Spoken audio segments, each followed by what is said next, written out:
Okay, let's dive in. We're talking about Super Typhoon Ragasa today. This wasn't just any storm. It was clocked as this year's most powerful tropical cyclone. That's right. And it slammed into major Asian population centers just last week, around September 24th.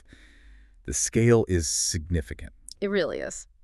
So for this deep dive, we've looked at sources tracking its path, right? From its initial impact through major cities and on to mainland China. Exactly.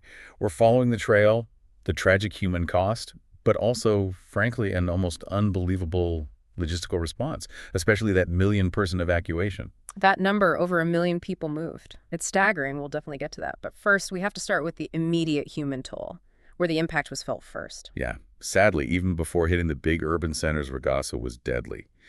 Sources confirm at least 6 people killed in the northern Philippines during its first pass. 6 there, and then it got worse in Taiwan, didn't it? It did. 14 fatalities confirmed in Taiwan. And the way it happened really underscores the danger. It wasn't just wind or steady rain. What was it then? The most devastating incident, according to the reports, was a barrier lake overflow in Hualien County, eastern Taiwan. A barrier lake, so like a natural dam broke. Essentially, yes. Yeah. A flash wall of water. It just highlights that wind speed is only part of the story. The hydrological threats, the water itself, can be the real killer. That's a really critical point. And something to keep in mind as Ragasa moved on, still packing incredible power. What were the wind speeds like?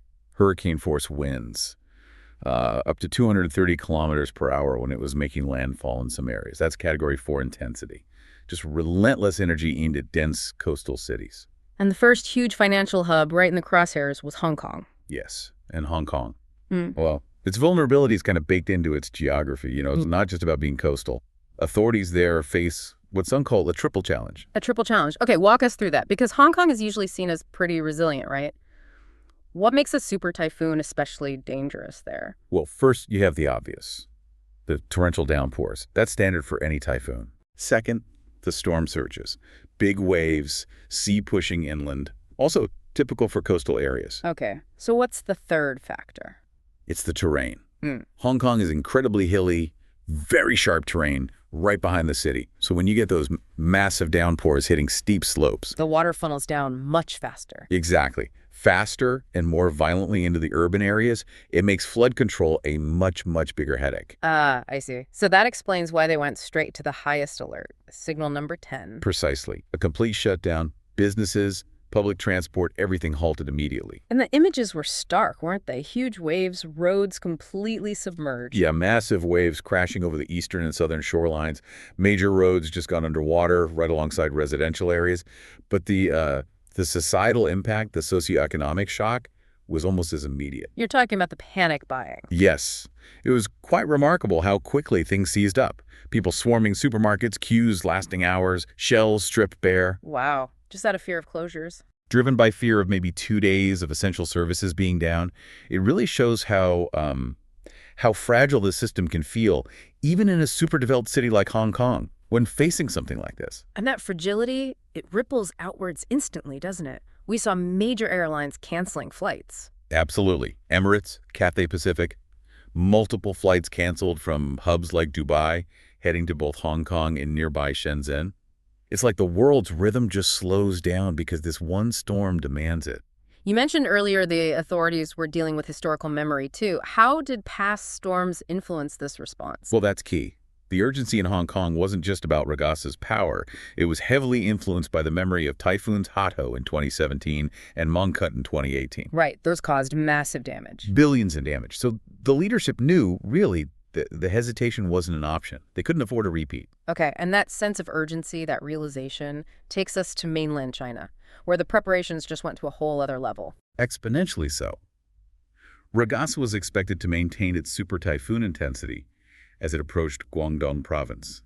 And you have to remember, Guangdong is home to over 125 million people. 125 million. The population density alone just forces an aggressive response. It mandates it. And this is where you see the sheer scale of China's emergency infrastructure really activate. Guangdong province immediately raised its response to level I. Which is the absolute highest level in their system. The highest, yes. A 4-tier system, level I is the top.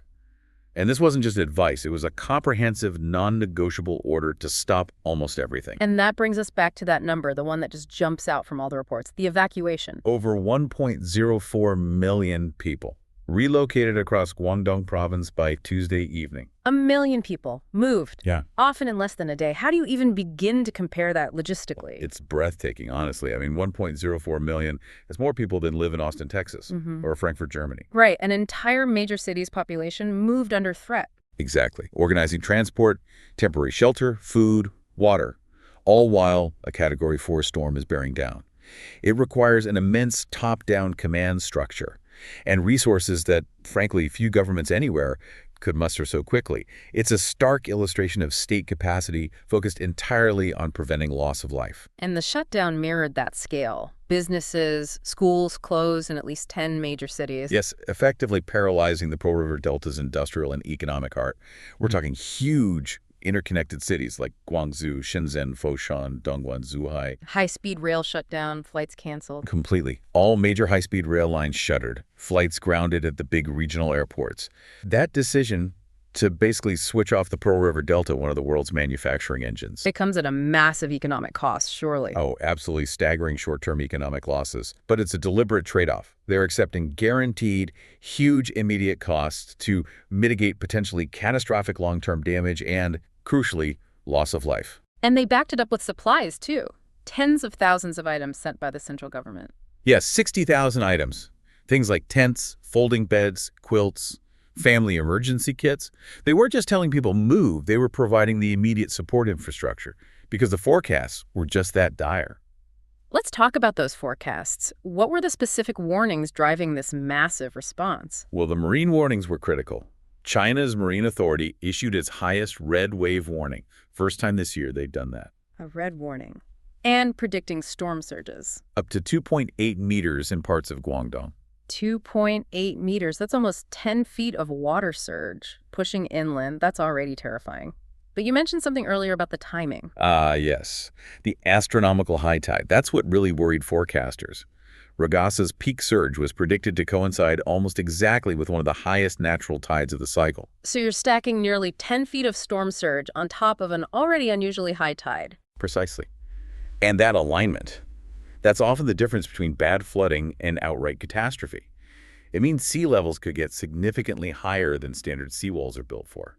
Defenses that might have held during Hato or Mongkut could just be overwhelmed. Which completely justifies the total evacuation of those vulnerable seafront areas. Absolutely. It puts those targeted preparations into sharp focus. Take Zhuhai, for instance. Okay, what do they do specifically? Well, besides citywide traffic controls, they really zeroed in on evacuating seafront high-rises and, interestingly, specific aging estates along Qinglu Road. Why there specifically?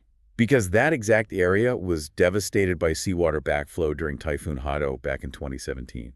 They were using hyper-local historical data to predict Ragasa's impact points. Very granular planning. That makes sense. And securing the maritime economy, too, obviously. All those fishing boats. Over 80,000 fishing boats secured in ports, and another 10,000 or so vessels operating off the coast were ordered back to shelter immediately.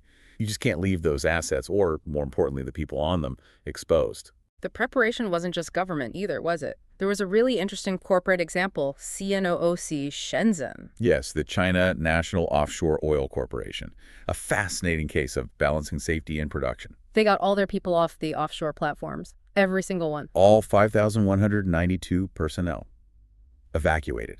Think about the complexity of that. Wow. 290 separate helicopter flights, 12 dedicated vessel trips, all coordinated in rapidly worsening weather. It's a huge logistical feat just on its own, purely focused on human safety. But they didn't just shut down the oil platforms entirely. There was something about a special mode.